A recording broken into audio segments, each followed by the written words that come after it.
Adegan diawali pada saat itu Nenek Kalyani menenangkan Jagdish yang sedang bersedih melihat keadaan Gangga. Nenek Kalyani berkata bahwa setiap orang mempunyai takdirnya masing-masing, dan itu sudah memang takdir yang harus dijalani oleh wanita tersebut. Jagdish mengatakan bahwa dia tidak bisa memaafkan dirinya, karena di beberapa hari yang lalu, Jagdish telah memberitahu Ratan tentang persembunyian Gangga. Sehingga Gangga tertangkap dan pada akhirnya menerima siksaan di setiap harinya. Setelah itu Jagdish pergi ke kamarnya. Nenek Kalyani berkata bahwa Jagdish benar-benar telah berubah. Nenek Kalyani memberitahu Byron bahwa di pertandingan layang-layang tadi, Jagdish dengan sengaja mengalah. Byron setuju dengan Nenek Kalyani. Byron berkata Jagdish melakukan itu untuk menghormati Shiv dan Anandi. Byron melanjutkan bahwa Shiv dan Anandi memang orang yang sudah dikenal oleh Jagdish. Akan tetapi, Gangga merupakan orang yang belum dia tahu asal-usulnya, tapi Jagdish tetap berusaha membantunya dengan sepenuh hati. Byron sangat bangga dengan perubahan Jagdish. Nenek Kalyani juga berkata bahwa dia sangat bahagia sekarang ini. Akan tetapi, seperti ada yang kurang. Nenek Kalyani berkata sangat disayangkan Jagdish tidak bisa bersatu dengan Anandi. Byron, Sumitra, dan Gehna sangat terkejut mendengar perkataan Nenek Kalyani. Masih saja si nenek mengungkit masa lalunya Anandi dan Jagdish. Sedangkan di lain tempat, Anandi menemukan sebuah kado di bawah bantal di saat dia merapikan tempat tidurnya. Kemudian Shiv datang dan menyuruh Anandi untuk membukanya.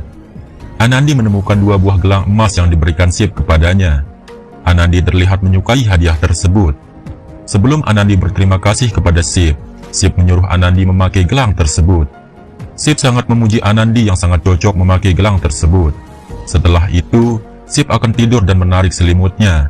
Akan tetapi, Shiv terkejut melihat sebuah kado juga di bawah selimut tersebut. Anandi sambil tersenyum menyuruh Shiv membuka kado tersebut. Shiv tersenyum melihat sweater yang dihadiahkan oleh Anandi kepadanya. Anandi juga menyuruh Shiv untuk mencobanya. Kemudian, Shiv mencoba sweater tersebut dan memperlihatkannya kepada Anandi. Anandi merapikan sweater tersebut, sehingga Shiv dan Anandi saling tatap-tatapan. Dan pada akhirnya, Shiv secara tidak sadar akan mencium Anandi. Akan tetapi seketika itu Shiv kembali teringat dengan janjinya, bahwa dia tidak akan memaksa Anandi untuk bermesraan kepadanya. Setelah itu Shiv langsung tertidur. Sementara Anandi terlihat akan meneteskan air matanya. Entah Anandi meneteskan air mata karena kasihan kepada Shiv, ataukah Anandi takut akan dicium oleh Shiv. Entahlah, hanya ibu-ibu yang tahu.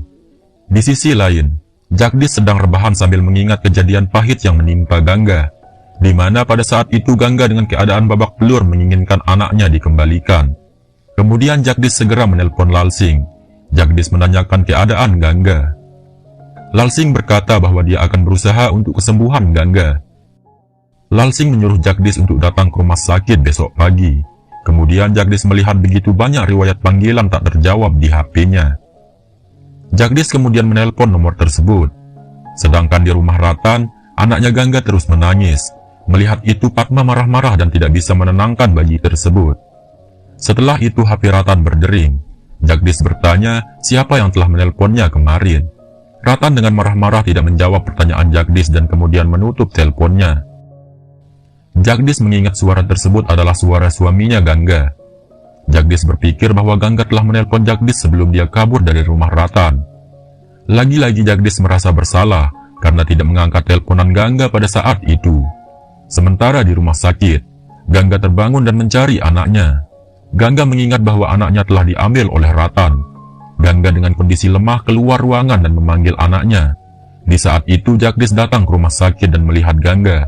Jagdish menyuruh Gangga untuk kembali ke kamarnya. Akan tetapi, Gangga sambil menangis terus memanggil anaknya. Gangga berkata bahwa dia tidak bisa hidup tanpa anaknya. Jagdish kemudian memaksa Gangga untuk masuk dan berusaha menenangkannya. Setelah itu Gangga kembali pingsan.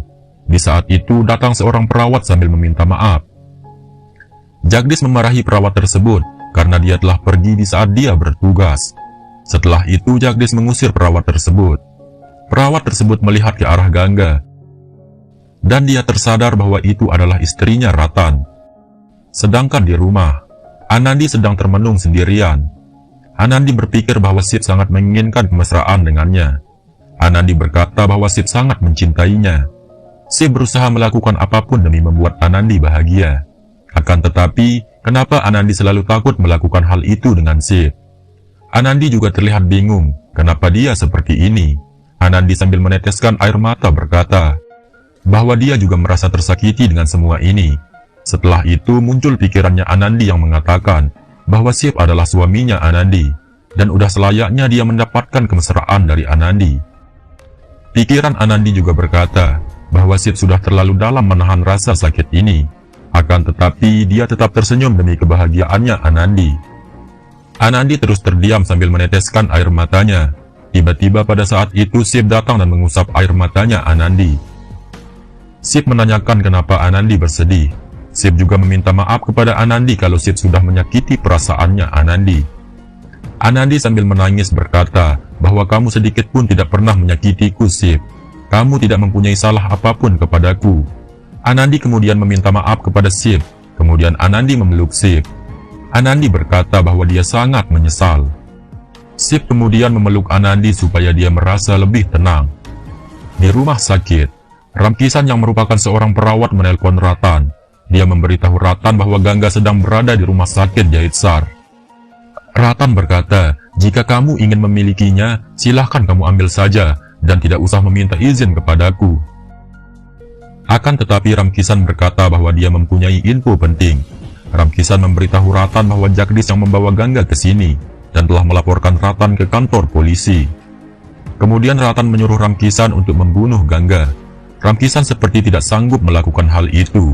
Akan tetapi, Ratan mengancam akan membunuh Ramkisan jika dia tidak melakukannya. Setelah itu Ramkisan mondar-mandir keluar masuk di kamar tempat Gangga dirawat. Ramkisan mencari kesempatan untuk menghabisi Gangga. Ramkisan menyuruh Jagdish untuk istirahat karena pada saat itu Jagdish menunggu Gangga sampai jam 12 malam. Akan tetapi Jagdish tidak mau istirahat dan menunggu Gangga sampai pagi hari. Sementara di tempat tidur, Shiv terbangun dan melihat Anandi masih tertidur sambil memeluk Shiv. Shiv sangat bahagia melihat itu. Shiv berharap Anandi bisa seperti ini di setiap harinya. Kemudian Anandi terbangun dan Shiv pura-pura tertidur kembali. Di pagi hari, keluarga Nenek Kalyani akan sarapan. Pada saat itu dia tidak menemui Jagdish di kamarnya. Byron menelpon Jagdish. Jagdish meminta maaf karena tidak memberitahu keluarganya bahwa dia pergi ke rumah sakit. Jagdish memberitahu bahwa Gangga ingin kabur dari rumah sakit. Oleh sebab itu Jagdish tidak bisa meninggalkannya. Kemudian Nenek Kalyani berkata akan mengirimkan Jagdish sarapan ke rumah sakit. Pada saat itu tiba-tiba Byron berkata bahwa dia bersama Pasan dan Gehna akan mengantarkan makanan tersebut ke Jagdish. Nenek Kalyani heran kenapa harus mereka bertiga yang akan mengantar makanan tersebut. Byron berkata bahwa Lalsing menyuruh mereka sambilan mengecek kesehatannya. Padahal pada saat itu Byron berniat ingin menemani Gehna dan Pasan berkonsultasi tentang Gehna yang tidak bisa hamil. Byron pada saat itu tidak akan memberitahu Nenek Kalyani tentang itu. Akan tetapi Nenek Kalyani berkata bahwa dia juga ingin mengecek kesehatannya di rumah sakit. Sambilan dia ingin melihat gadis yang ditolong oleh Jagdish. Byron nampak bingung dengan itu.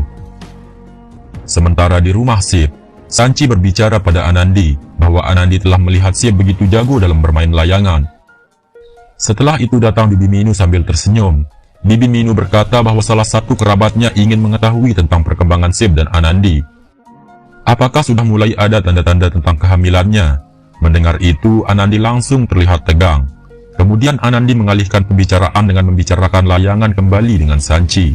Anandi berkata bahwa dia melihat Sanchi tidak berhenti tersenyum di saat festival layangan kemarin. Sanchi kembali berkata bahwa Shiv sangat jago bermain layangan. Kemudian Anandi bertanya tentang keahlian Shiv dalam menaiki sepeda. Sanchi berkata bahwa Shiv sampai saat ini masih trauma memakai sepeda, karena di waktu kecilnya dia pernah kecelakaan waktu menaiki sepeda, hingga meninggalkan bekas luka yang lumayan parah di kakinya Shiv. Anandi bertanya, apakah itu benar? Bibi Minu kemudian menjelaskan Anandi tentang bekas luka Shiv di kaki dekat pahanya. Sanchi nampak bingung dan bertanya, sampai saat ini juga apakah Anandi tidak pernah melihat bekas luka itu di kakinya Shiv? Lagi-lagi Anandi kembali terdiam kena mental. Sebab Anandi tidak pernah sama sekali saling unboxing dengan Shiv. Melihat wajah Anandi tegang seperti itu, Sanchi bertanya apa yang terjadi. Apakah kamu benar-benar tidak tahu tentang itu? Anandi dengan gelagapan menjawab bahwa dia tahu tentang itu. Anandi dengan asal-asalan berkata bahwa bekas luka itu berada di kaki sebelah kanannya Sip. Mendengar itu, Sanchi langsung tertawa. Sementara Bibi Minu yang akan sarapan terkejut bengong mendengar perkataan Anandi. Sanchi berkata bahwa Anandi saja yang merupakan istrinya Sip tidak tahu tentang suaminya. Kemudian Sanchi pergi dari sana. Sementara di wajah Bibi Minu terlihat kekecewaan yang begitu dalam. Bibi Minu terdiam dan tidak jadi sarapan pada saat itu. Anandi terus terlihat tegang dan tidak tahu mau menjawab apa lagi kepada Sanchi dan Bibi Minu.